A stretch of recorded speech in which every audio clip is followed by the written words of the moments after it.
What we consider success doesn't always translate to what the client considers success. The moment that we had vision, mission, culture in our company, people that we brought on, there was alignment, meaning we're all headed in the same direction. Company is two things, sales and it's fulfillment. If you're only focused on fulfillment, then you're only half a company. It's like a body with legs and no feet.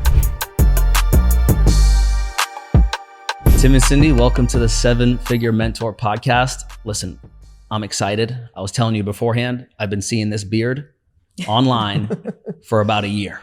And now I'm sitting here with him. So guys, thank you so much for being here. This is a real treat. Can't wait to dive into it. Man, I got so many questions. I don't even know where to start. But first off, thank you guys for being here. Yeah, we're excited. Thank you. Definitely. Thanks for having us. You're making me look bad, dude, with those biceps. So Stop it, man. But listen, I am so excited. You guys have such an incredible background, story. I've been diving into so much of your guys' content to just really get a great understanding. But I know one thing, you guys have a phenomenal company, Pima.io, which is really helping, correct me if I'm wrong, service providers. Can I put that on, is that fair to say? Yeah. Coaches, agencies, consultants really scale their businesses with outbound marketing. Yes. And that's so much different than what you hear in today's world for a variety of reasons, I believe. But let me ask you guys this. You guys have grown to multiple 7 figures at this point. What do you think is the biggest misconception that a lot of entrepreneurs have about hitting their first 7 figures? I would just say getting to that first, $85K a month, that's kind of like just proving out your offer and your product. And I think you just have to be willing to grind and do it. I think too many people want to get everything perfect. And then if I have the perfect offer, if I have the perfect webinar, if I have the perfect pieces, then, it should grow. If you build it, they will come. And I think it's just just go out and do it, man. Just go out and sell it. We were doing a podcast with a lady the other day who exited her company for multiple 8 figures. And she had the idea. She just started pounding the phones. And I think people are just too scared to pound the phones, they're waiting for the perfect stars to align. And a lot of what we do is just pure hardcore outreach, LinkedIn, email, super high scale. And it works incredibly well. And you don't need a lot of money to get started on that. So, if I had no connections, no money, business was at zero, I could get back here pretty quick just by straight up, who's my customer? What's the problem I can solve for them? Let me go sell them, because your product will get better just by having customers, because you will never have the perfect product without customers. So I would just say that getting your first 7 figures is just sales. I mean, a company is two things, right? It's sales and it's fulfillment. And so if you're only focused on fulfillment, then you're only half a company. It's like a body with legs and no feet. So I would just say just getting out there and just brutal, whatever the heck it takes to to get customers, So I know for you guys back 2020, you guys got married, right? In January of 2020. That was, congratulations, 4 years plus. But I also know some things happened in 2020 in regards to the businesses and so forth. And I was listening. I heard you were on the phone a lot during your honeymoon.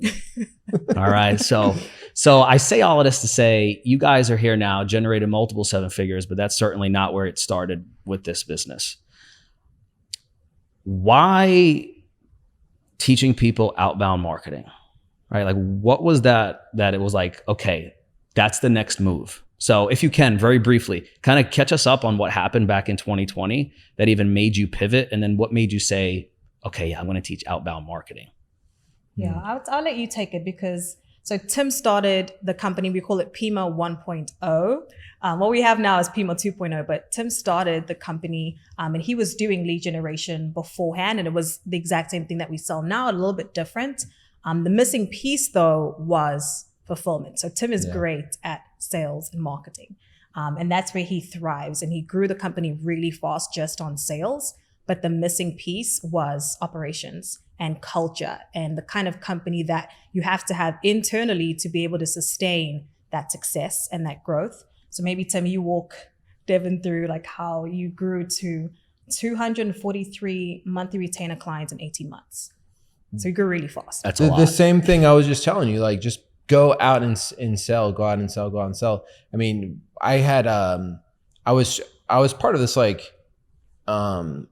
startup thing where you get connected with investors and then they invest in your company. And I went through this whole program. I forget what it's called, but I had investors lined up to have this business idea of like, basically an info product, but I thought it was like revolutionary. Now everybody has them, right? And so, but I had these investors lined up, and then it all backed out, and I was like, you know what? One thing, I don't need to go get $100,000 or $200,000 from an investor. I know how to do marketing, so let me just go launch a business. And so I kind of just launched a business from scratch. Didn't have money to pay my rent. Like I was like broke. Like investors pulled out. I had no revenue coming in, and that's what I advise people to do is just go out and hit the phones, go get customers. And I think it got to like 20K in the first month, and then just grew. And in 18 months, we had 243 monthly agency retainer clients that we had sold, but it had grown so fast, and operationally, I did really bad. So this is the story leading up to, all of a sudden we get married in January, the beautiful wedding. She's planning it all. It's, here's more money. It's like her dad is matching me like, hey, I need to get this thing. And I'm like, okay, Dad, you want to match me? And like, we're matching up on this wedding and things are good. Money's rolling in. I feel like I finally made it. And then November comes and we start to realize like oh shoot, man, there's some issues with operations. And I've been kind of blind to them. And next thing you know, refund, dispute. And then December comes, boom, whole business starts to crash. And then we get married in January. She has no idea that all this stuff is going on. And we're on our honeymoon, and essentially everything had crashed. And I'm like trying to save some of the bigger agency clients that we had. And I'm on the phone, and she's like, kind of, what's up? And then after the honeymoon, I'm like, hey, babe, by the way, the business crashed. And I think, you kind of asked the question like, why outbound? The whole time this has been outbound, and it was just because I had an SEO agency before that.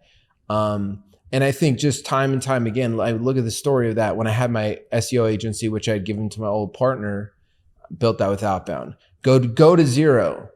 Investors pull out, zero, can't even pay my rent. Outbound, I'm at 20K a month, like that. Business crashes again. We lose our employees. Our employees are like poaching all of our clients, telling our clients to refund. Hey, they're starting their own agencies. We build it from scratch together again, and then outbound. It's like you can just grow and get clients super quick. So that's kind of answers both the story of how we got here and why outbound. I got to ask you some questions selfishly right now, because mine, very similar situation. Really? Started my business, and I started my business working for free for a guy named Tanner. I started getting him booked on podcasts. And then people saw what I was doing for him, and they were like, oh, I was doing it for free. I don't know if I said that already, but I was doing it for free. But nobody knew I was doing it for free. All that they saw was I was traveling around with him, taking pictures, posting it online, and people were like, oh my God, he must be good at what he's doing. Yeah. Let me go and hire him. So I was like, oh, okay, like $7,500. Okay. Like 15K. Okay. And they was like, wow. So in the first month, I went from like 0 to 65K. And then the next month, 175. And I'll be honest, it kind of freaked me out because now I had to fulfill all of it. Mm-hmm. And one thing that I did, I took an unhappy client like very personally. I was like, damn. And it kind of stagnated my growth for a few months. And I'm kind of still feeling it right now, if I'm being honest with you guys. So I understand the sales piece, like pounding the phones, sending tons of DMs, cold email that you guys teach and all. But how do I make sure that while I'm doing that, the business doesn't crumble? And here's the other piece that I find is like, it affects my mindset. Because if I can't fulfill, I don't feel confident selling. Yep. Mm-hmm. So how do I ensure that as I grow, I can keep myself, well, I guess I could say, feeling comfortable and confident in what I'm telling people I could do for them. So what would you say to that? Yeah, I think a big part of growing a successful business for us has been our team culture. It's like, it's great to have the numbers on the board and to have sales coming in. But the second part of that, as we're mentioning, is fulfillment, right? We've noticed that the moment that we had vision, mission, culture in our company, the people that we brought on, there was alignment, meaning we're all headed in the same direction. We know what the goal is. We know what our mission is. We're all in alignment with our values. So if something goes wrong, like the team is going to come together to move forward.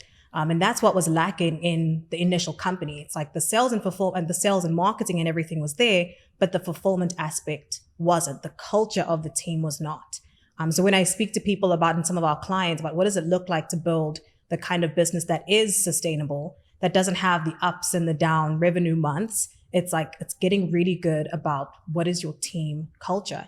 And if somebody is like a solopreneur and they're doing it on their own, I think even more so how important it is to have the vision. What are you working towards? Like, what's my mission? What are my values? When I don't feel like getting up and fulfilling or doing what I need to do, like, what is the values that I'm kind of holding back on, right? Or falling back on? Because that's what's going to keep you motivated and sustained, even in the times when the sales are up and the sales are down as well. So for us, we've been really, really big on team culture. We hire and fire on culture, on values, bringing the right people on the boat so we're not in that same position. And I think when it comes to fulfillment, values also bleeds over into how you fulfill for your clients, right? Another part of that, I think, too, is like process. We're really, really big on process and systems. And I think having a process allows you to kind of disconnect from the emotional side of business, because business has its ups and downs. We have unhappy customers sometimes, like clients will, call frustrated. It's part of business, but our team is super big on process. So if I know that the process has been followed to a T, whether the client is unhappy or not, like I know I fulfilled on the process. So at least that's what helps me disconnect. But I'm like you, I get emotional too. Man, it's tough. like part of business, but the process has helped us. Like, you keep going and you keep consistent if you know the process has been followed. If there isn't a process and you're kind of like up one day, down one day, and there's nothing to like check the box on, I think sometimes it's tough. You can get pulled into that emotional roller coaster of entrepreneurship. So when you say process, was there maybe 2 or 3 processes that you guys implement? Maybe it was onboarding. Maybe it was upgrades. I don't know exactly. What were the key processes or systems that you guys put in place that enabled you to have fulfillment like down pat, so that you actually had happy client? And of course, there's going to be the onesies, twosies, right? Yep. It's part of business. What were some of those systems that you found, both of you, were really important? Yeah, I'll say it started off with the value that we have, which is we're obsessed with client experience. That's one of our values. We have 10 core values at the company. One of them is being obsessed with client experience. And then that bleeds over into how we fulfill in the process. So we have like milestones and metrics. I'm obsessed with systems. I'm like an operations person. And so from the time that a client jumps on to the time where it's time to upgrade, like we have a process for every single thing. I have milestones and KPIs for how clients hit certain metrics. I have client success managers that are like onboarding and following the exact process to make sure that clients are happy. We have checkpoints throughout the process. I mean, what's an example? What's a check? When you say checkpoint, what do you mean by that? Yeah. So for example, if we bring on, some of our programs are 90 days. Okay. So throughout a 90-day program, there's 3 mandatory calls that have to happen with the client. So I give my client success managers some leeway on how they do it, but it's like 3 calls have to happen. First, expectation management. That is at the start of when the client's campaign is launched, we have a call to set expectations. Because very often where frustration comes in is when there's a mismatch in expectations. So like, this is what I was expecting and this is what you guys delivered. And if that is not in alignment, that's where frustration happens, right? Or where clients get disgruntled. And so we have that mandatory call right at the beginning when the campaign launches to align expectations. So it's like, this is what you can expect over the next, say, 60, 90 days working with us. This is what the metrics are going to look like on your campaign. So that's one of the calls to just align expectation. Second is process review. So we're reviewing what it looks like to work with us throughout the whole campaign. And then the last call that we have is like the upgrade or offboarding call. So those 3 specific calls, I can make sure that we're managing expectations and that clients are getting like the full value out of working with us. Yeah. Would you add anything to that? I could go on and on about this. If her and I would have been connected first time around, we would be telling you a little different success story, man. She's so dialed in with operations. I think too, on that, one thing we've really learned is the client experience happens on the first sales call, on the very first text message. So it's like the very first ad to the very first warm-up video that's setting expectation, to the emails that are going out, to that sales call, that is the client experience. And so we've gotten 1-star reviews on friggin' Trustpilot because somebody was upset we canceled their meeting and or no-showed their meeting. So it's like we really have become like, okay, we all of the calls we record, I mean, you have to legally anyways, but we save all of our calls, but our client success managers have access to those. So if they're working with a client, they will go back, like our client success managers will go watch the sales call to make sure that the expectation of what's being fulfilled, and if we review a call and like, yo, there was some bad expectations set on that sales call, we give the client success manager a heads up, like, hey, there was some bad expectations. We talked to the sales rep, we reset. We've even had times where it was like that expectation was a little too off. You got to call that client back, let them know either they get a refund and we just part ways as friends, or here's what to actually expect. And so there's been times that we've done that. Most of the time people appreciate that though. They're like, no, I don't want my money back. We love how honest you are with that. But I think that's where the whole, I mean, if you get that wrong, it doesn't matter how great the processes are. If you allow that to slip a little bit to make that little extra like revenue for the month, that'll just get you in big trouble. And I think that kind of got me in big trouble the first time around, when you just get excited about sales people. Oh, do 3 deals, 4 deals today. Oh, let's keep going, But I would say that, when you're scaling, if you don't have what Cindy's brought to the table, which is the culture, the processes and systems, like you're just always going to hit a cap. You're never going to be able to, what is it? Guy Kawasaki, he says an organization will never grow beyond its organization. So. This is good stuff. This is some deep stuff. I like this because this is helping a lot of people. There's so many people that just want to grow the business, but they just think about it in terms of revenue and not fulfillment. Yeah. And I think that that's a big piece. Let me ask you, when it comes to retention of your clients, obviously fulfillment is like the biggest part of that. I would assume a happy client more likely to continue. So what's your thought process behind retention and upgrades? And for someone, I'm asking for a friend that hasn't yet structured their back end. How do we think about that in terms of structuring that back end offer? So I think first off, there is the expectation that you set, and you think is like they hired us to get meetings, but their expectation of what they hired us for is different. And so it's like what we consider success internally doesn't always translate to what the client considers success. And sometimes it's like what the client considers success is kind of like a little bit bogus, but you got to understand what the client would consider success, and then try to align what we're doing with what the client would consider success. Because if you get to the end, I mean, we've had clients where we're just like, compared to all, we're the best in the business when it comes to outbound, high scale. We've done over 100 million outreaches. We're doing millions of outreaches every month. We have so much data on what works, what doesn't. And we've had clients where they come in and we're like, holy cow, like this campaign is blowing it out of the water, but it's a newer business owner. They don't quite understand how business works, and they don't realize that they're getting the equivalent of tens of thousands of dollars of meetings in a month for a fraction of the cost. But because they saw like what success was differently, there was a disconnect. They didn't upgrade. And we're like, well, how the heck does that even happen, that we knocked it out of the park this much? Because they didn't understand and we didn't do that. So I think one thing we're getting really good at doing is like, what is the client's understanding of success of this campaign? There will have to be some alignment, but then it might be like, hey, you know what?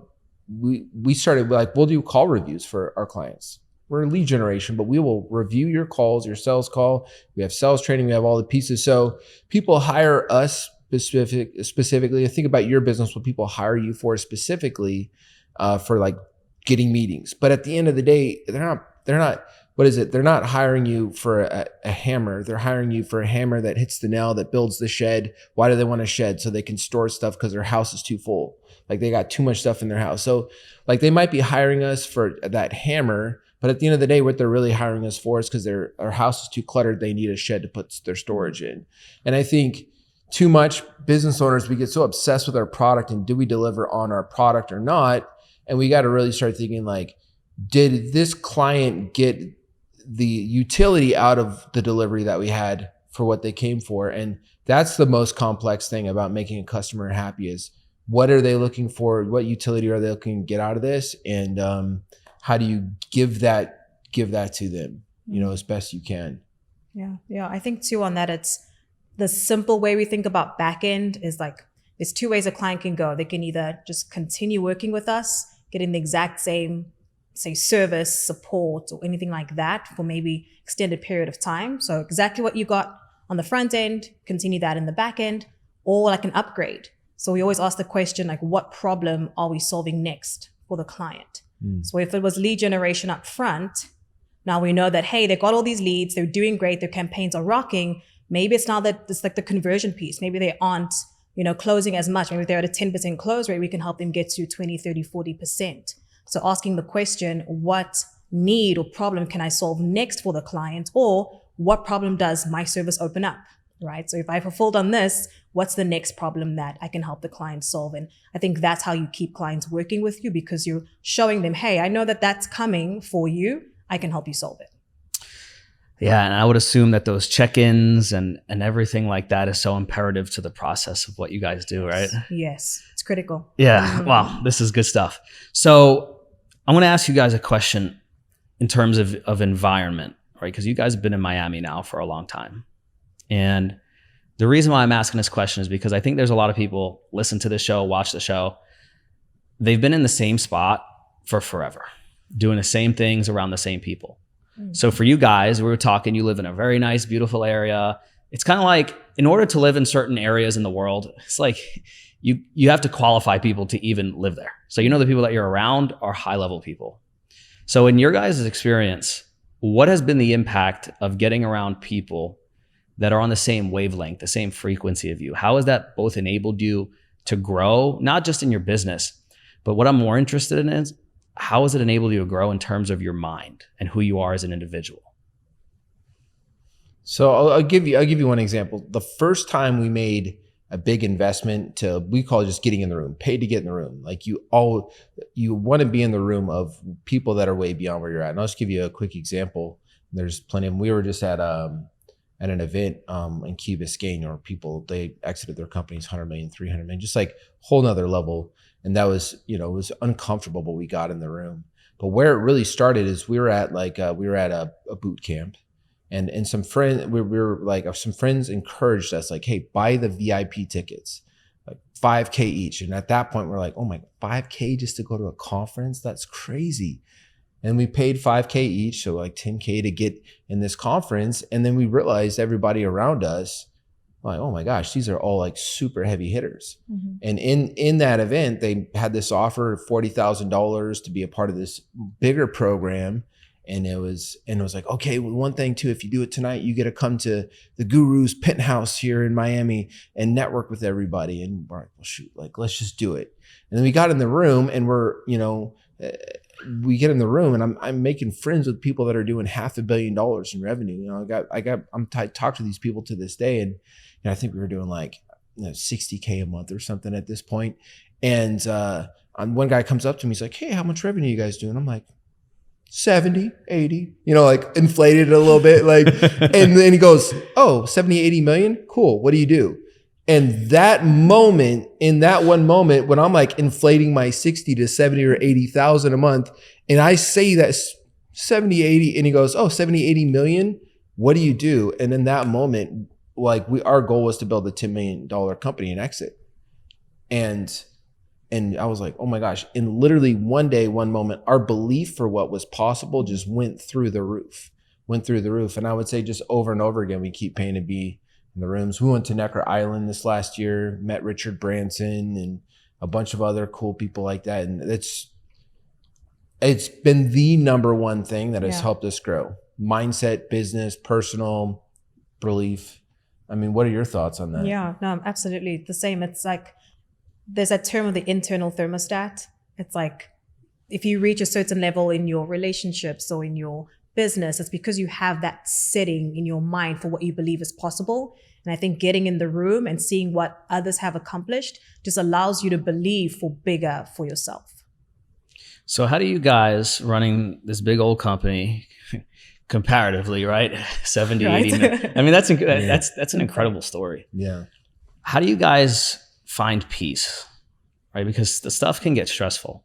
So what are some things that you guys do, whether it be meditation, I don't know, that just keep you guys grounded and enable you to show up for the team and the clients the way that I know you guys really want to?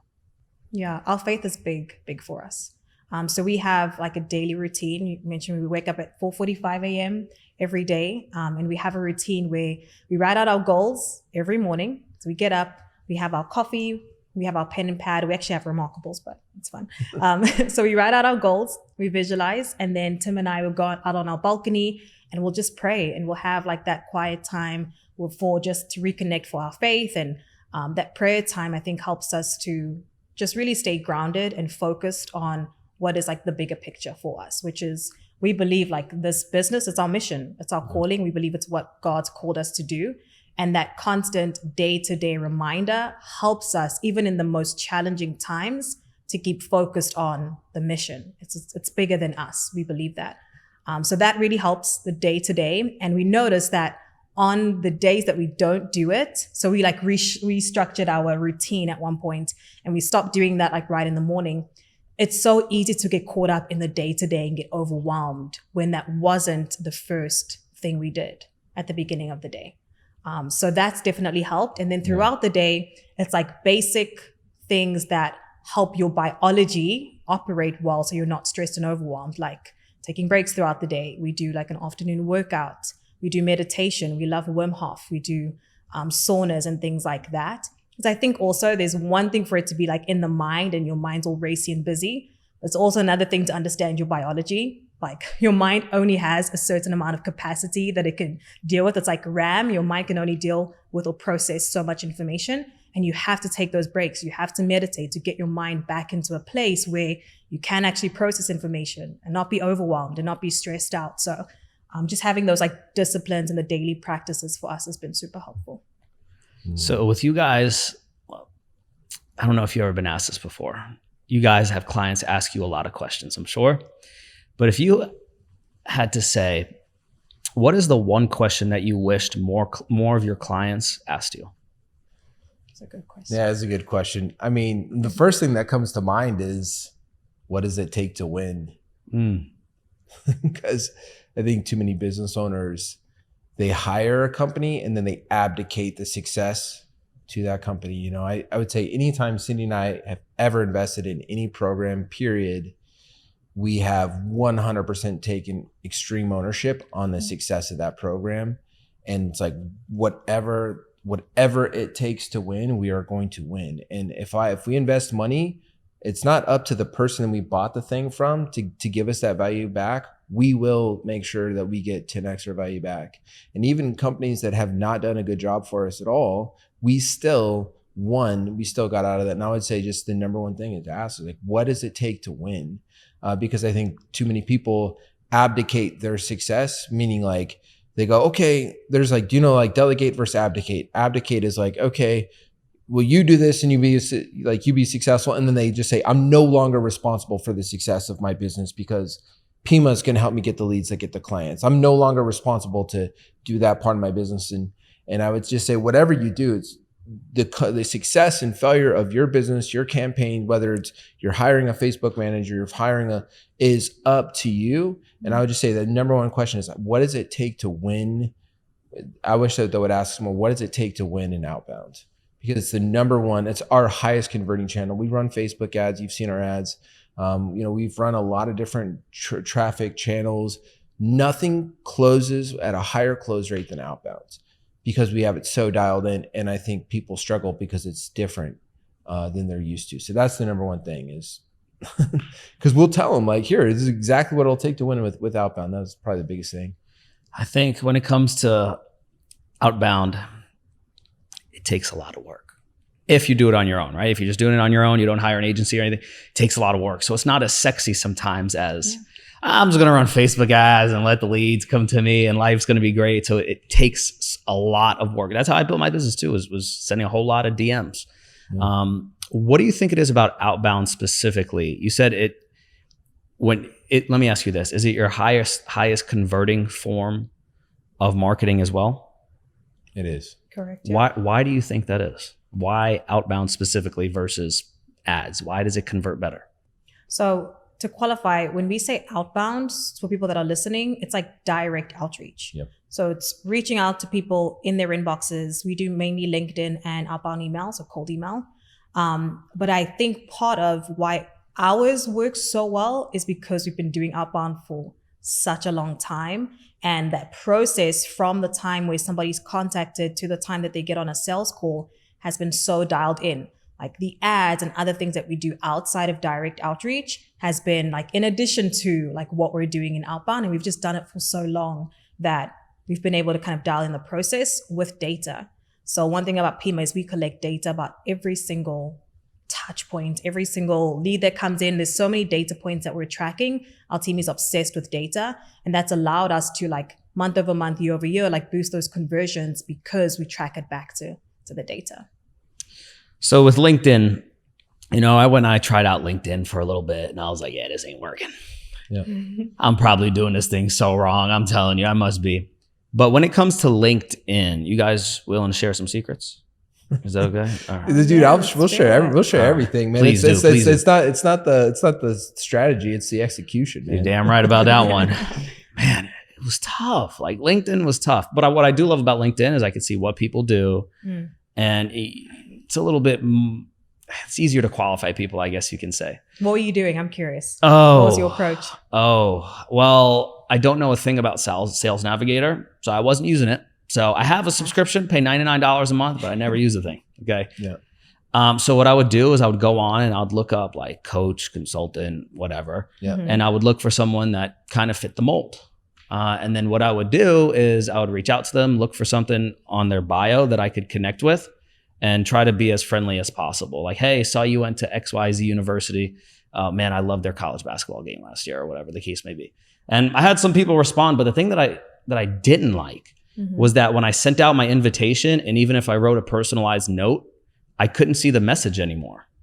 And maybe I'm doing it wrong. Were you doing I that don't through Sales Navigator? know. No, I wasn't. It was just through DMs. Through direct? DMs. Okay. Straight Yeah. up DMs. Yeah. So I guess like if you guys had to share like the perfect process, what does that look like? Like what am I looking for? Then what does the initial outreach look like?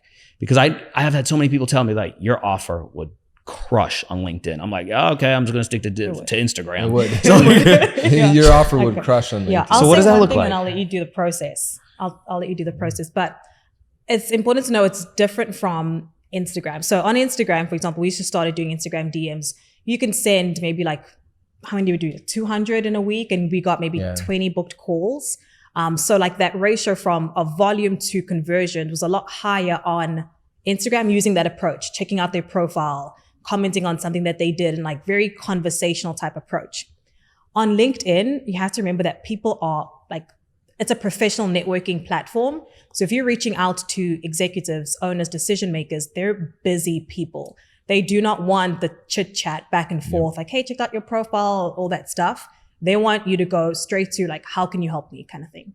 So the pitch that you go for is very different. So that's one. And then second, you have to do a lot more volume on LinkedIn, because I believe what you were doing is you were sending out a connection note. yes. So that is, it's going to disappear. And then you have to wait for that person to accept your connection before you can go in with the message. So just realizing you have to do a lot more volume on LinkedIn of connection requests, because only a percentage of people that you connect with are actually going to get that initial message. So you kind of have to play with the numbers. So was I doing the right thing with the connection request, or was there something else that I should have been doing instead? So the connection request was probably okay. The more personalized, hey, check out your profile, like it's not needed. Yeah. It's not going to make or break a campaign. It's like, what do you say next after they accept your connection request? That's the biggest thing. So what we do is we go in with a very general, like, hey, look forward to connecting. And we're doing a lot of scale, a lot of volume. And then once they accept our connection request, that tells me, okay, they either want to chat or they're open. Then I can go in with the actual pitch message. And the pitch message is not like a buddy. It's like, hey, this is the problem you're dealing with. Here's how we can help. Let's get on a call. Really? I would too say the number one thing is like, think about this too, because the two biggest mistakes people make, and this Cindy and we have a whole copy team. like the best copywriters in direct outreach. Like, and we collect data on everything. We've done over 100 million outreaches. We do about 5 million like messages a month right now. So it's pretty crazy data on all that stuff. What we have found over and over and over and over again is that the friendly buddy thing does not work. It does not perform, and we have tested it many times. The 2 mistakes people make is they either do the buddy, hey, I just want to network. I don't want to be spammy. Like, well, cool. I guess you don't want to grow your business, right? Or they do over, hey, I do web design, I do this, do this. Please let me know if you need anything. They sell all their services. Where you need to go, if you have a busy CEO, a busy owner, is you need to directly speak to them. What is the thing that is keeping them up at night, eyes staring at the ceiling, frustrated, stressed out? Like, have you ever had a sleepless night? Me? You damn right. Right? Everybody listening to this, you've had those sleepless nights. And if you can speak to that conversation, that frustration happening in their head, say, hey, if you're dealing with this problem, we've helped other people get X, Y, Z. If you're open for a quick chat, like straight, direct, you're not telling all the list of services you have. You're speaking to that problem. You're saying, maybe you do, there's some other like sophistication to it, but that's the really big thing. You do that at scale. Now, why does that convert well? Well, okay, think about it. If I'm buddy, and then I get a meeting from that, I'm going to get a tire kicker. If I'm like, here's all the list of my services, and I get a meeting from that, which you're probably not going to get many meetings from either of those strategies. But even if I do get it, it's a very generic. But if I'm speaking that problem, that frustration that they're dealing with right now, they're like, dude, yes, please, can we meet? I need help with that. Now, guess how that sales call goes? So that's the big key, is that direct pitch, and it has to resonate with an emotional problem that they're dealing with. Because if you can do that, and then you now do like a warm-up video before they book a call, you do a warm-up video that speaks to that same problem and preps them for the call, and then the actual sales call itself is in alignment with all those things, you're going to have a very high conversion rate. And I think that's why our ad-free outreach converts so well, is because we start with that direct pitch. Mm-hmm. But also just volume-wise, direct pitch performs the best if it's executed well. So when on my initial outreach, is it just the direct pitch? Or like when I send that connection request and I add my little note, is it the direct pitch, or am I first saying something a little friendly and then waiting for them to respond and then going into it? Correct. Yeah. So first initial contact is like looking forward to connecting, or something really simple. Would love to connect. So you keep that very simple because you want the most number of people to accept your connection request. If I go in with a pitch and the connection notes, I'm going to have very, very low percentage of people that actually accept that. So just think about the initial goal is to get somebody to accept my connection request. And then once they accept, I'm going to go in with that pitch. And then of course, like with Sales Navigator, you can do an InMail, which is pretty cool. There's other ways you can do some group messages as well. With InMail, if you're sending a message, it's going to be the pitch in the InMail. Yep. And that's for volume. You're going to want to do connection requests, send message, because you can send messages to group members. So you join groups and you can send messages to them without connecting, and then InMail. So if you have Sales Navigator, you want to do all 3 of those things, you can do about 5 times the outreach if you do those things all together. If you can sell your clients over Zoom calls, I'll show you exactly how we get hundreds of meetings every month with ad-free outreach. You're not going to have to do any ads. You're not going to have to do any posting on social media. This is just direct outreach to get quality meetings. If that sounds interesting to you, you can go to pema.io. That is PEMA.io, or you can click the link in the show notes and talk to our team. If you're not a fit, this is no marketing hype. If you're not a fit, we will tell you you're not a fit, because every time we take a client on, we want to make sure that it works and we get it to work every single time. Talk to you soon. Bye for now. What impact does, because I was checking out you guys' LinkedIn, and you had some pretty cool featured sections. Guys, I don't know what the hell I'm doing on LinkedIn. I pretty much just took some badass testimonials and put them on. I was like, oh, guess these should be featured. Is that important, the feature section? Because it's kind of like the highlight reel, I think, if I'm not mistaken. Is that important, or should I really not pay too much attention to that? So when it comes to direct outreach, it's less important. Like if you're doing reach outs, what the most important thing is like your profile picture, your banner, the headline. Back in the day with LinkedIn, you used to do like the very overly salesy, I can help you get 500 meetings and stuff in the headline. You want to keep it as like basic as possible. Something like CEO at podcastguests.io, right? Something like that in your headline, really simple. You want to try to not be salesy in like your profile, because if somebody sees you're like overly salesy in your profile, they're not going to accept your connection request. But something like a featured section can help to build authority. So it's nice to have, but not a need to have. Got it. Okay.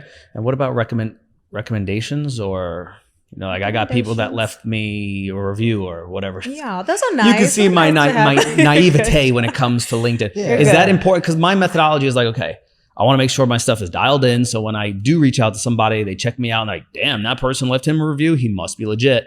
Like, should I even be spending time there? Or is it, okay, just get the picture, the bio, and just start pumping out messages? Like what would the approach be? What would you say? I just make sure the whole thing's full. Like make sure it's full, make sure the whole thing tells the story, but don't over obsess about it. Like number one is copy has to be freaking awesome. Make sure you're not salesy, but like when they come to you, they're like, oh, this dude's been here for this many years. Like he has this background. Oh, I can see how this guy could help me. And they get everybody on your team, everybody you can possibly get on their team to put their LinkedIn accounts into the outreach. Cause it really is. If I have 10 people on my team and I'm like, hey, can we use your grandma's account too? You know, like whatever, like just get as many LinkedIn accounts as you can, make them all look pretty good. And then just volume of outreach. It's a volumes game. Volume of outreach. Put sales nav on all of them. Do, you know, in-mail group that, like if I can do, 100,000 reach outs, then I can test a message and within a week or two know, A/B test which one performs, and you can dial in your outreach super quick. I'd say one of the biggest mistakes people make is they don't do the volume that's necessary. And when you don't do enough volume, you don't have enough data to make data-driven decisions. So you end up being like making a lot of emotional decisions because, oh, I don't know, this one works, but if you're not doing enough outreach, like you just don't have enough to know what's actually working and what's not. So I would say that. Do all offers work on LinkedIn or no? That's a good question. All of our clients that we do it for and that I've seen success, it's service-based businesses. So you have to be selling some kind of service. If it makes sense for you, we always say like, you want to book appointments. You don't want to send people to landing pages or send people to webinars. What works best is if you have an offer that you can sell like over Zoom or over phone call, right? Because the ultimate goal is to get people to book appointments. So for most people, LinkedIn works great because they can send them to like some kind of appointment, a Zoom call, and then they can sell like a high ticket offer. So for high ticket offers, it works great. High ticket SaaS, service-based businesses, that kind of thing.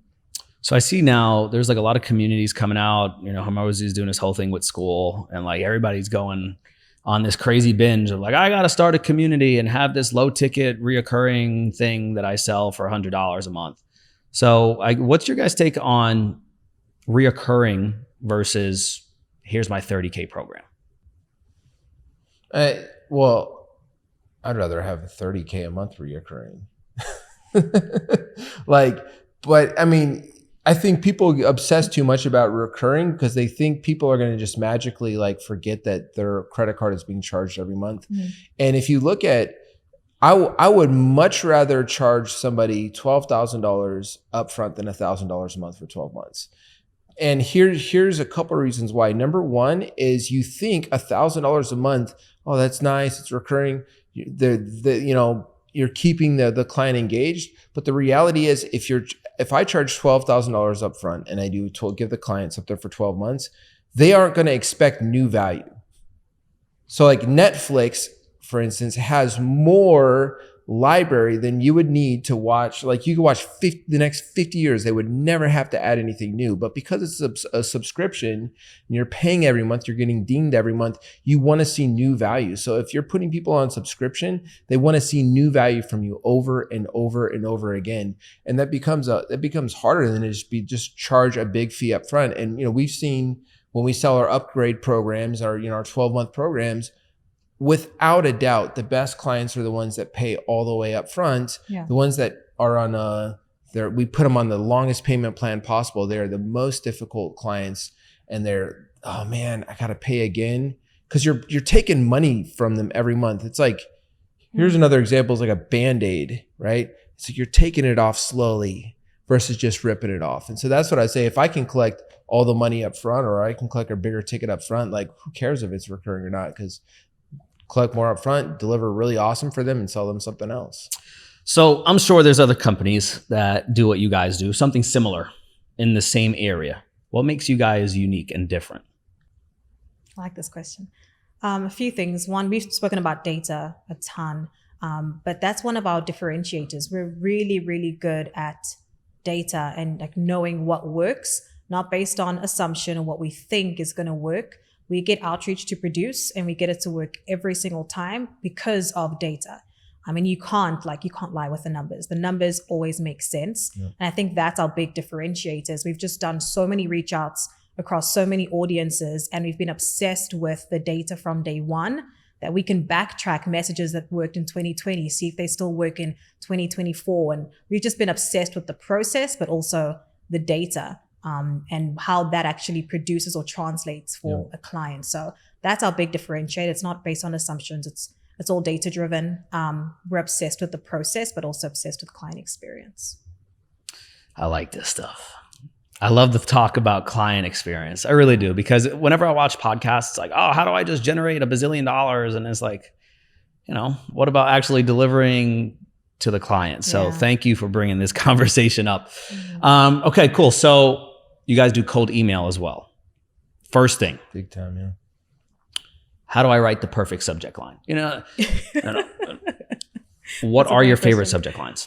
Are there like go-to subject lines that you guys know BS or like, yeah, if I had to choose 3, it would be this, this, and this? It's a tough one because we've tested quite a bit on these as well. I think it also depends on the offer and it depends on the audience that you're reaching out to. So it's interesting, like more recently, we've seen subject lines like quick question or you insert the person's name and question mark. I think the biggest thing with subject lines is how can you differentiate your email in a sea of like 10, 20, 30 emails that somebody's going to get that's going to get them to open it up. So if you can make yours seem different than all the other generic emails, that's key. Quick question always works and it works great. There's kind of like a new format that we're seeing work pretty well as well, where it's the person's company name. So say it's like podcastguest.io plus pima.io ? So it's like, oh, it's a collaboration. Like, what's that about? So inserting the person's like company name, that works really well. That's a free value for you guys. Test it out. See if it works for you. What are some other ones that you can think of? Yeah, I think one of the biggest things that gets, like, it doesn't matter what your subject line is if you don't have deliverability. So I would say the number one thing is you could easily send out 1 million emails, but they're all going to land in spam. So I think that one of the biggest things right now is understanding the technology of scale, how to actually get deliverability, because what's going to happen is a lot of times the people are going to send out a bunch of emails like, oh, my open rate's only like 10%. It's only 15%. What's going on here? They're going to test all these subject lines. And I'm like, oh, I can't get my open rates past 15%. The whole time is like, because your deliverability is horrible. We go in there, we fix the deliverability, the same subject line now is getting 40% open rates. So I would say deliverability. And if I had only one subject line I could use for the rest of my life, it would be quick question. Lowercase. You serious about the lowercase part? Yes. Yeah. Well, dude, think about it like this. So when you go to the mail, there's 2 piles of mail, the glossy promotional ones, and then there's a handwritten letter from somebody. Which one is going in the trash and which one are you going to open up? Oh, yeah, definitely the one that stands out. The quick question would, I use that subject line, but I use a capital Q. I'm going to go change that. See, that's the thing. I love doing like lowercase and like very casual. I love casual type emails because you want your email, and by the way, we have some of the best show rates in the industry. Like our show rates for our sales team's like 85% right now. Wow. And it's because we want every text, every email, everything to almost look like and feel like it's your buddy that just sent you something. Man, I'm so glad you guys said that. So I have some people overseas that work for me in the Philippines. I know you guys, tons of VAs, right? I love people to work for me from the Philippines. They're great. But the one thing I noticed is they're very formal. So they'd be like, good day. Yes. And I would read this. I'd be like, did you just say good day? So the number one rule. Hello, kind sir. Hello, kind sir. Good day, madam. And I'm like, all right. So the number one rule that I came up with is like, we have to write like we're talking to a friend. Yes. And that's like just the number one thing for me. So that's good advice. You got it. Yeah. I heard that from Marie Forleo. I got a course from her, Copy Cure, like 3 years ago. And that's what she said, just write like you're talking to her. And it makes so much sense. So cool. Now I have a problem. I need a solution. I've been doing cold email, just really starting. I've been using Instantly, warming up my inboxes for like 3 weeks before I get started. And then I've been getting like 50% open rates, really good. I want to say like 10% response rate, but I don't know what to say when they're like, yeah, I'm interested. Do I just say like, all right, great, here's my calendar, book a call? Because like I've been noticing a lot of people haven't been booking a call. So like, what's the proper response when somebody expresses their interest? Yeah, you want to go in with a calendar link or like, hey, let's schedule a call. Calendar links are easier so they can pick a time. Yeah. But I probably would say the biggest thing is like, are you following up? Yeah. So once you've sent the calendar link, don't assume that person is going to like take the initiative to go and schedule and first thing on their mind to do. If they don't respond to that within 24 hours, follow up. We do like 4, 5, 6 follow-ups to get a person to book after they've said yes.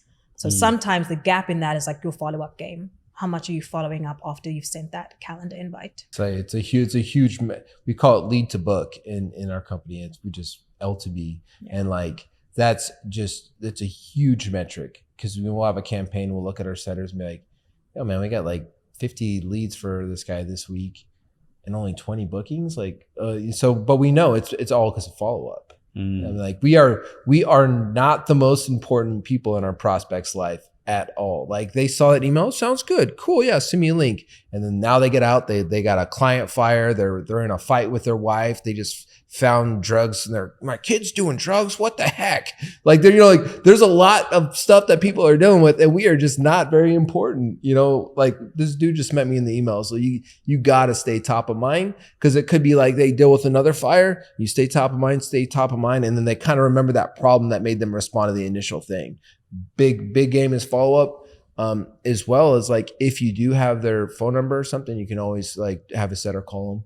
And we have like a lot of times where we'll have, so like our funnel will work like this, where we actually have a trigger where it's just like, cool, here's the link, but it goes to or just gets their name, email, phone number.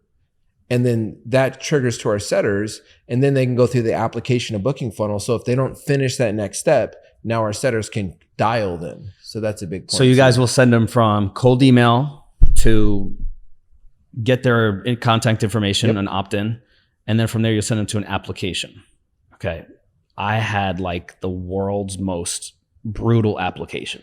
And I had some people, I was like, how much money are you making a month? Are you ready to give me at least $2,000 per month? And people were like, I'm not filling this out, dude. Because the one thing that I found was on Facebook, Instagram, when I would do cold outreach, people would be like, oh, no problem. Because I developed that relationship with them through the DM. But the thing is, maybe it's a limiting belief. I'm like, okay, cold outreach. I literally sent them one email. They said yes, they're on my calendar. Like, are they even ready to buy? Do I do a triage call instead of a sales call? So like, how do you actually make sure that this person is like prepared? Like this is a sales call. And I guess the application and so forth. So let's start here. What should the application look like? Or what types of questions should we be asking? And I'm sure it depends on the offer, of course. But is there anything that I absolutely have to ask on that application to make sure that, the sales call goes A-okay? Or that they're qualified? I mean, geez, man, me and my sales coordinator have played around with this a million times. And I think start simple and add to it. Like, so like start with a few questions. Okay, cool. Where's your revenue? If we're a fit and you love us, are you willing and able to invest? Yes, I can, or I'm willing, but I'd have to find a way and no. Start simple and then you can add more to that. I think the biggest thing is like if I think of a flow of an application, it needs to start like, you're booking this call because A, you want more meetings. B, you love the idea of having more consistency in your business. C, it's like, it's almost like sales bullet points. And then you go, cool, like who's your client? Okay, cool. It's like you get the harder questions to start to stack. But you want to start simple, but just think about like your application has to be selling them along the way. So you keep it simple, you kind of sales bullet points, easy questions, slightly harder. And then you want to keep dialing that in, just keep it simple. What's your revenue? Who are your clients? If you love us and you want to work together, can you even invest? Yes, I have cash. Yes, I'm willing to figure it out. No, I don't have any cash and I don't have any credit. And then you can add more complex questions to it from there. But that's the core ones I would have. And then like if we're doing a direct pitch, that's what we're talking about. If we're doing a direct pitch, like, hey, we help people get this. Are you interested? You're kind of setting the right context. And then if you do just those simple questions, who's your customer? Are you willing, if you love us, are you willing to invest? Yes, I have cash. Yes, I have credit. No, I don't have anything. Then you're kind of like setting up the right context. And then, you want to do a nice warm up video from there, maybe 10, 15 minutes. That is less selling them on you and more selling them on like the way you think about business. Yeah. I think too, with like, when it comes to applications, if you're noticing people not follow through on the application, we have a rule at Pima. We always say, get flow first and then refine. So if you don't have a flow of leads coming in, and then you add an application, you don't know if they're not filling it out because they're just not saying yes to the outreach. Is it because the application's too long? So I would say get a flow of leads first. Yeah. And then once you have flow, then you can add in an application to kind of limit that flow. But if you start with an application up front, oftentimes it's very difficult to know, like, is your funnel actually working? Which part is working? I think that's a mistake a lot of people make, is like starting outreach and going directly with like an application form when you have to get flow first. Cool. And you said he's a sales guy, so I got to ask him a question, right? So the high ticket sales world, I mean, everybody and their mother teaches people how to sell now. It's like, oh my God, so many sales trainers. I guess, what do you think is maybe something that isn't talked about often that makes a difference in your sales process that maybe some other people are missing? I think everybody's obsessed with pre-handling objections, which is fine. Like, I love that.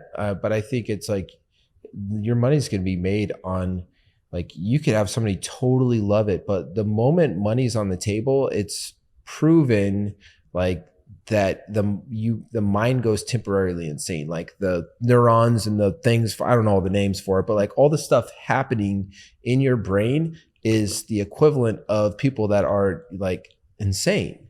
And so when money's on the table, they could love you, they are going to go temporary insane. I think, the biggest thing is being able to really get good at handling objections in a way that it's like you're almost like sitting on the same side of the table with them and like walking them through, like, okay, cool, no worries, man. Like, just curious, like, as long as you have, we could take care of the money. Like, do you even like this thing? And just really tying them down to the problem that they got on this phone. Because if they've been dealing with a problem for 2 years, they get on the phone, they go, I freaking love this thing. Money's on the table. They go temporarily insane. Oh, just can you send me a proposal and I'll get back to you. You're number one, you're not being ethical, because you're letting this person that's had a problem for 2 years get on the phone, tell you that they love your thing, and because you don't have the courage or skill to hold them accountable, like, you're going to let them go back into their old way of thinking, which is going to get them the same results that they've been getting, and the chances are of them coming back, if you let them go think about it, is very low. So I'd say the number one thing is like objection handling, because if I can get incredibly good at objection handling in a way where it's like I'm more just holding you accountable to who you told me you wanted to be, and I'm walking, okay, like, let's talk about each thing. Do you even like our thing? Okay, you love our thing? Cool. Well, do you have the money to do this? Oh, you don't have the money. Let's get resourceful. Oh, you do got the money, but it's risk. You're scared. Like, let me isolate that objection. If I can get really freaking good at that as a core piece, what happens is then I get good at getting money on the call, getting people to make decisions on the call, which is where transformation happens. You can never help anybody. It doesn't matter how good the call was if transformation doesn't happen, and transformation doesn't happen until money's exchanged. But guess what happens when I get really good at getting money, getting people to make that commitment in the objection handle, in where like the nerves are the highest and adrenaline and fear and all this stuff. I also get really good at picking up on it earlier in the call and pre-handling it. So where people are making so much mistake right now is they're all obsessed with pre-handling, and they spend all this time trying to pre-handle, but they can't even handle a real objection. So they're actually not even pre-handling objections very well. So you get insanely good. I mean, my background was like freaking Zig Ziglar and Tom Hopkins and Grant Cardone. Like, I will just like grind. And I got a lot better with like NLP stuff and understanding how to do more like more working with the person through the objection handle. But if you get really good at that section of the call, like incredibly good, where you can like I literally have people thanking me, dude, thank you so much for signing me up today. Like, dude, I'm so thankful that you kept me accountable, that you held me accountable. If you can get good at that, the entire rest of the call, you will come incredibly great at pre-handling objections, which is going to just make your close rates exponentially grow and grow and grow. So I would say that's the number one focus. And there's other people that are kind of focused on that, but I think that's where people miss the ball, because everybody talks about the pre-handle, and it's like, when you say that, I know what you mean. It means that you're scared to have hard conversations, and so you want to just say, well, I'm pre-handling. Never heard this before in terms of everybody's focused on pre-handling, but now that you say it, it's so true. It really is so true. Now that you said that, that's deep stuff, because you can't pre-handle something that you don't even know how to handle. Oh my gosh. I'm gonna use that, man. That would have saved me went off for 5 minutes. I could have just said that. You can't pre-handle something that you can't even handle. You can't pre-handle, man. I'm gonna steal that from you. It's yours. Take all the credit. So I want to touch on a couple of more things. There's something else that you guys do that's unique with virtual assistants. But before this thought leaves my mind, how do you guys do two things? Okay, number one, do you guys have a process or a system for getting referrals? And if so, what does that look like? Yes, we do. It is embedded in the journey with a client. So we have a referral program. So we call it when you have a peak with a client, meaning the client gets a win. Maybe it's like their first booking, or like they're praising you because they love the process and they love the system, or they have their first closed deal. When you get a peak with a client, that's the best time to ask for a referral. I think a lot of people either leave it to the end or not ask. That would be the second thing, is like ask for a referral. Because when you ask, the chances are, if you're doing a really good job for a client, they'll say yes. So 2 parts. One, just make sure that you ask throughout the journey while they're working with you. And the second, make sure that it's at a peak when they're happy and they just got a win. That's the best time to ask. And then the second thing, kind of along the same lines, is in terms of testimonials. Number one, like, I see so many people, it's like, Devin's the best guy in the world, like, just work with him. It's like, oh, that doesn't do much for me. How do I actually, like, are there certain questions that you guys lead a client through when actually giving you a case study or a testimonial that are actually effective in persuading or whatever? Like, what does that look like for you guys? So one thing is, don't have your customer tell you how much money they made.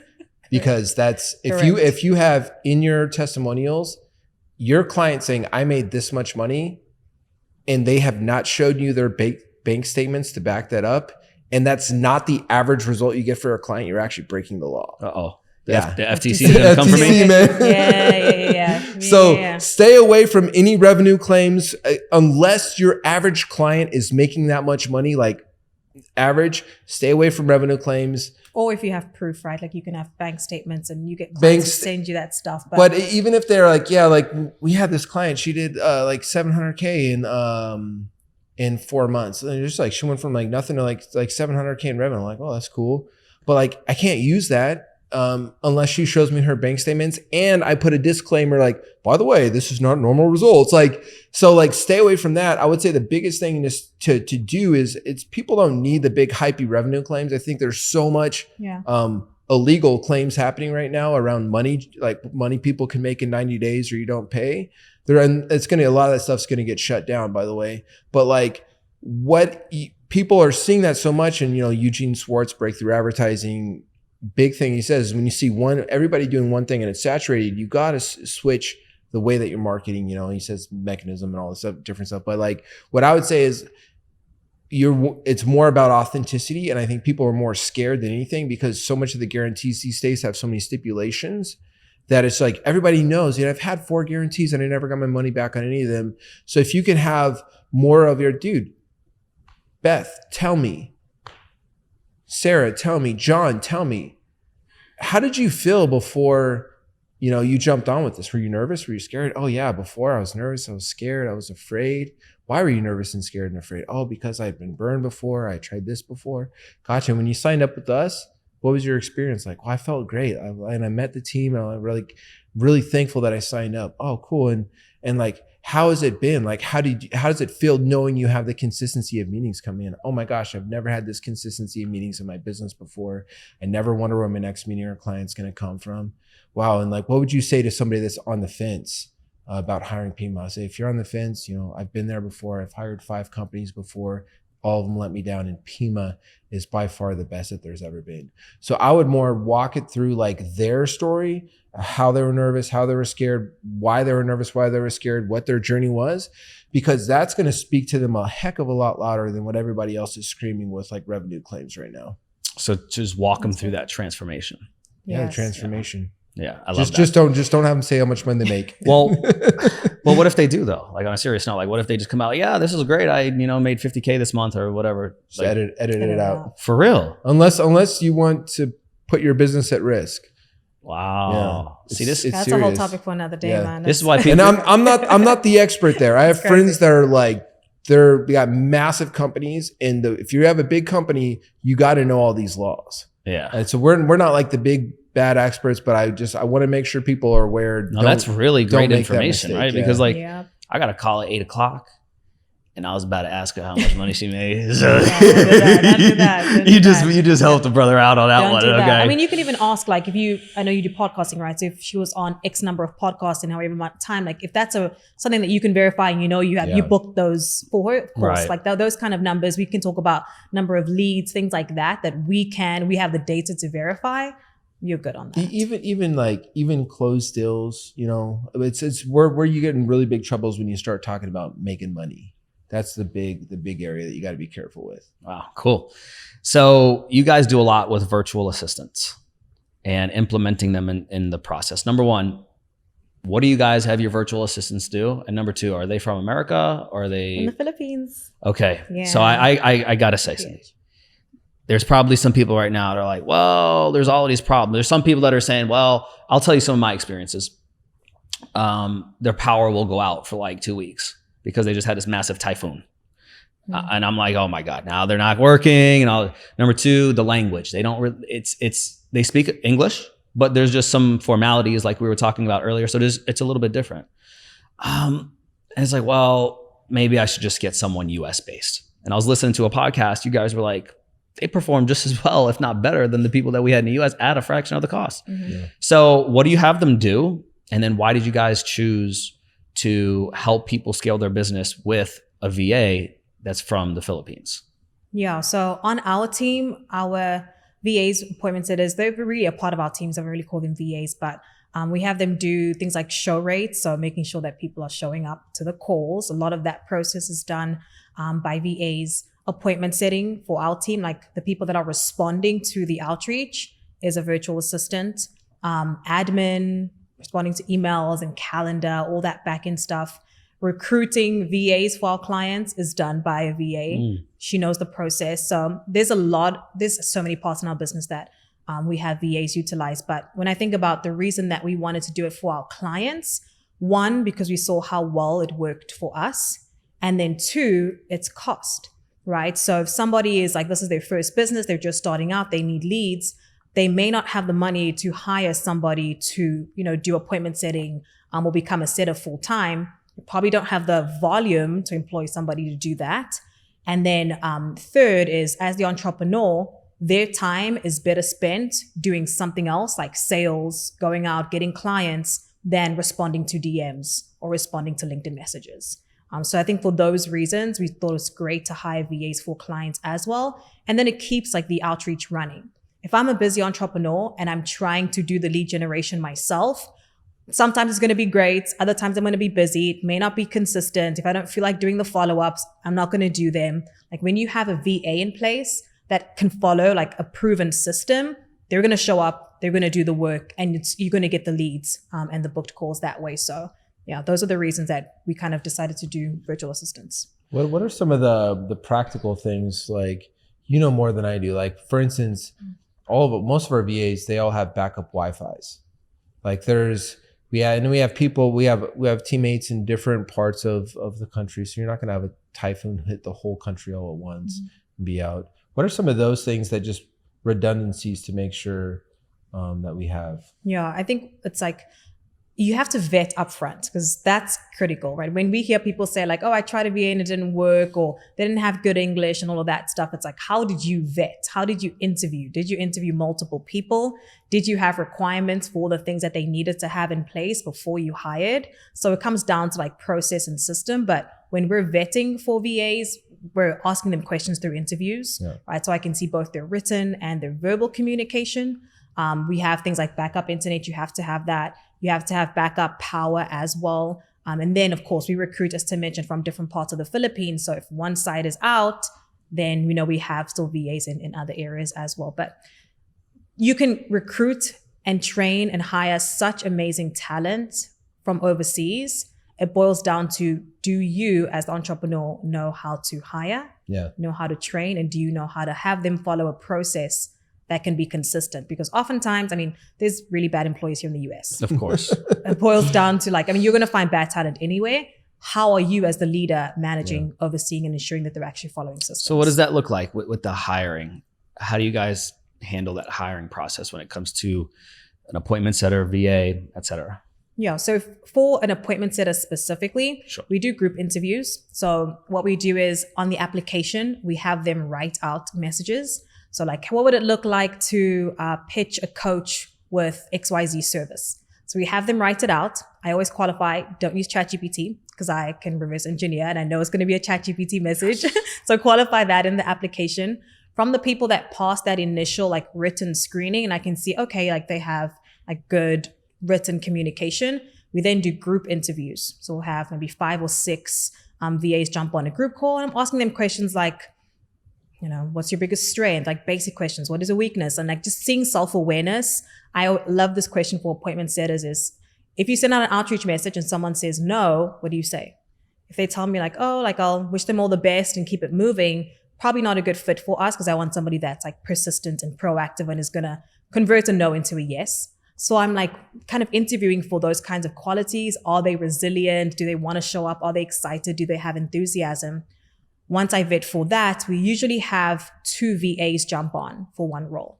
So we call it the rule of 3. If I'm the one that's training, I have 2 people under me, and I will have them run for about 2 weeks and see who performs the best. Because if you have one person, you may think this person's a rock star, they're great, and they may fall off. But if you have 2, you can kind of compare and contrast and see who has the best communication, who follows the process the best. And you actually can, kind of gauge between the 2 of them who's the best.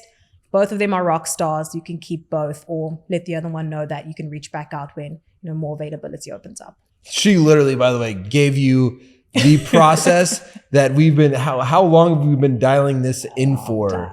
Yeah, how 5+ years. How many VAs have we hired? Hundreds. So you just got some gold. Could talk about there. this all day. Yeah. Gold. Do you guys use onlinejobs.ph, Upwork? What's your Upwork? Upwork. Really? Mm-hmm. Cool. And then internally, if somebody's with us for 6 months, we give them an option to go off Upwork and just hire them directly. Oh, so you'll teammate, a teammate, it's you're part of the tribe. You've passed. Oh, because I've been going straight from Upwork day one. I'm paying you on PayPal. Because Upwork they get a big fee, so they're I don't want to use Upwork. So you'll stay on Upwork for 6 months. Yeah, and then you see if they're really a good fit before. Oh wow, that's our process at least. It works. No, that's a really good idea because I'm in the season right now where I need to look for some talent. So thank you. Cool. Oh man, there's so much stuff here. Last thing I'll ask when it comes to hiring and in regards to the training process, is it a mixture of pre-recorded videos? Is it? We could talk about appointment setter specifically. Mm-hmm. Is it pre-recorded videos or is it you're shadowing a setter? What does that look like? Yeah, good question. So up front, it is pre-recorded videos, and we have a bunch of SOPs, so standard operating procedures, which is simply a Google Doc with the process written out. So they can both watch the video and they have the SOP to reference. That's about the first week. They're just going through the training videos. Week 2, they shadow a senior appointment setter. So somebody that's been there for a while, that's done really well. They have the title of senior. So they shadow them, what we call the dailies, the day-to-day inbox management. And then from there, we give them a few accounts to manage. And the senior setter is kind of overseeing and seeing how do they respond to things, giving them feedback, So that's kind of that 3-step process. So training videos, then the shadowing, then they're on their own. Nice. Do Cool. you see like operational excellence, man? Yeah, she's like, dialed in. Anybody that comes into our company that knows anything about business, they see our processes and systems. They're like, holy cow, you guys are so dialed in. Like just so dialed in. We've never seen a company. I mean, we have some bigger clients where we're doing their marketing and they'll have like a consultant come in and just double check all their marketing channels. And I'm like, we've never seen a company be this organized and this dialed in. Let me ask. She got the same types of processes around the house. She got to put the shoes in a certain area. Come on. I know you got all these. I mean, no shoes in the house. I would say like our house stays pretty clean, but I would say mostly it's just when it's like there's two sides to Cindy. There's like freaking game on. There's boss. There's like boss Cindy, and just like when she's in that mode, you do not mess with her. She's like laser focused, man. She's like a lioness. You ever seen that lioness going for the prey, and it's like don't mess with her. Like she's fierce, man. She's fierce. But I think, outside of that, she needs time to just like let go of it, recharge, like, cause she's a very, very intense human being, and the best co-founder I could ever ask for. Cause I'm very ready, fire, aim, cool. So throw it out, chaos. And she's just like brings an order to it, that is just going to make this company grow and never stop growing. That's so sweet. What do you guys enjoy the most about, obviously co-founders, but you guys are married. What do you guys enjoy the most about doing business with the person that you also love? Love this question. It's just being in alignment. We know every day when we wake up, we're working towards a common vision. Like our goals are the same goals. Our vision is the same vision. You have this like partner that's ride or die through thick and thin, and business has its ups and downs. Like people see social media and social media is awesome, but like real life day-to-day business has a lot of challenges. And being able to go through the ups and downs with somebody that's like your partner, your person, it makes it all worth it, and in seasons when it is like really difficult, you have that person to support. It's like we're better together. And Tim and I have very, very complementary skills, right? He's great at marketing and sales. I'm great at operations. So that dynamic works really well. And I know that he always has my back. The intentions are good. They're pure. And of course, there's a lot of like business partner relationships that maybe don't work out because one person has these goals and vision, and another person has this lack of alignment. So alignment is really, really big for us. What about you? I think we actually were talking to some people about this recently. We actually don't suggest couples to go into business together. So we actually got kind of lucky that we align well. Because think about it, most marriages, like half of them fail. The vast majority of business partnerships fail. So you're taking like the two biggest relational failures that there is, business and marriage, and you're going, let's do them both at the same time. Like you have a very, very, very, very like multiplied chance of failure rate. And so this was never like let's do a business together. It sounds fun. This was like, I saw she had an entrepreneurial gift, and I was like, I want to just see you do whatever you do. Like I want to be like, I feel my mission from God is to make sure you reach your full potential. And same for hers. Like she supported me. And then it was when that business crashed in December of 2019. And then January 2020, she's like, what if I helped? What if I helped? And then I started thinking about it, and I was in a dark place, man. Like I'm dark, depressed, and I'm such a happy guy. Dark, depressed. It was like, if you can only hear this, like my vision was just like, I could only see like this little tunnel in front of me. When she said that, it was like this light opened up and I could see, because I just knew, being an entrepreneur for as long as I had been and just understanding how dynamic works, I'm like, she would be perfect for all the things that I'm horrible at. And I'm great at all the things that's like not her big strong suit. And so I think we kind of got like, I don't know, lucky, blessed, however you want to say it, like that it ended up being that we're super aligned. But it was never the goal. Yeah.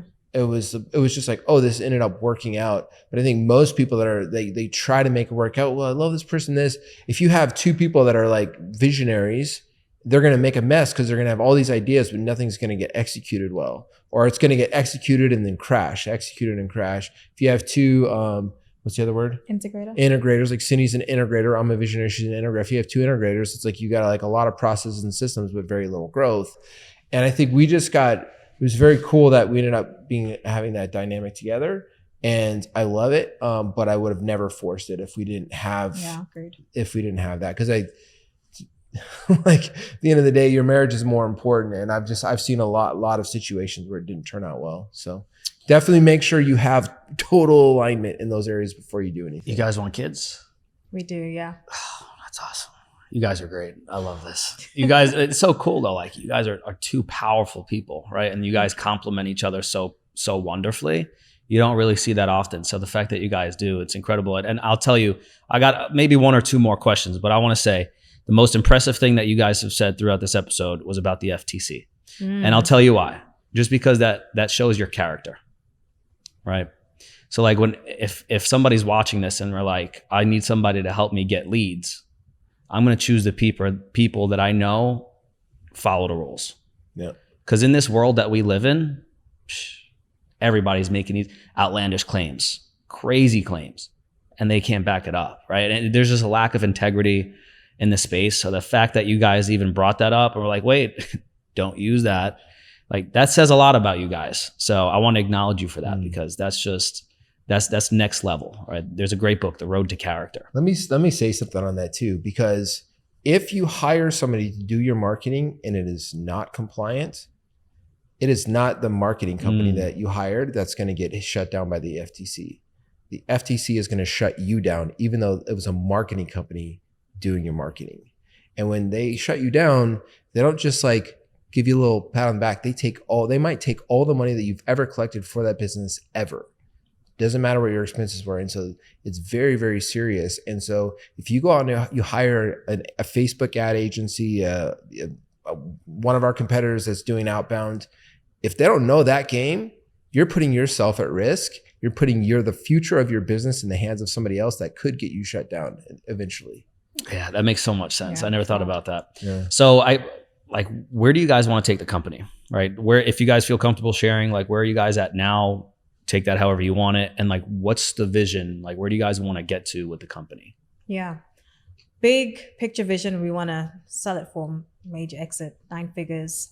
We have a really big opportunity with the kind of data that we have, the systems that we have, with AI coming into play as well. We're doing a lot of developments on that end, on just with the data that we have, and a bunch of different things in AI that can just supercharge what we're doing at Pima. So that's exciting. And I think just having that piece of it, the technology side, the software side, it's really going to just take us to the next level. So the goal is a 9-figure exit.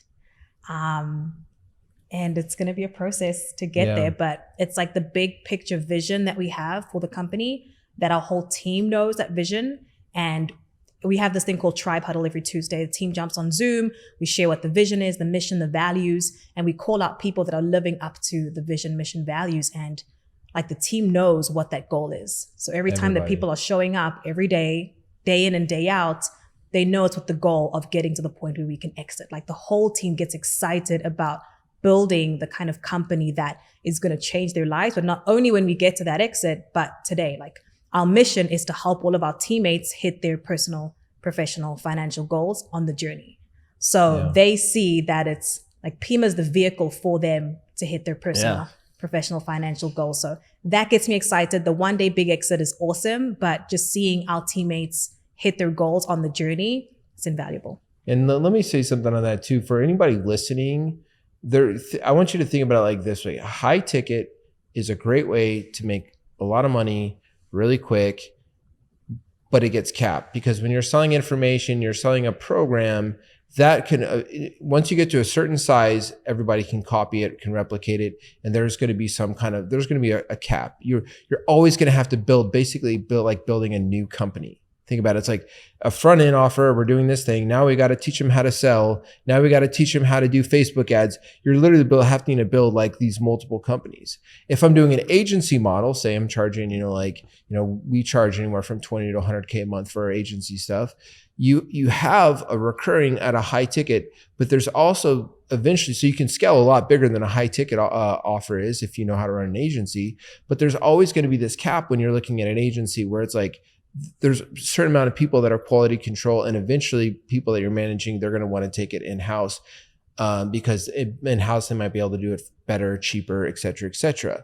But so that's where you go into like the software model, where it's like, if you can do something where you're delivering a similar product with the software, and so that you're getting a result, that person can get a result through your software, through your data, because we have over 100 million outreaches that we've done. We have data on everything. I'm sure there's a few other people that have a lot of data, but we have so much data on every single message, response, everything that's worked for every offer we've ever done.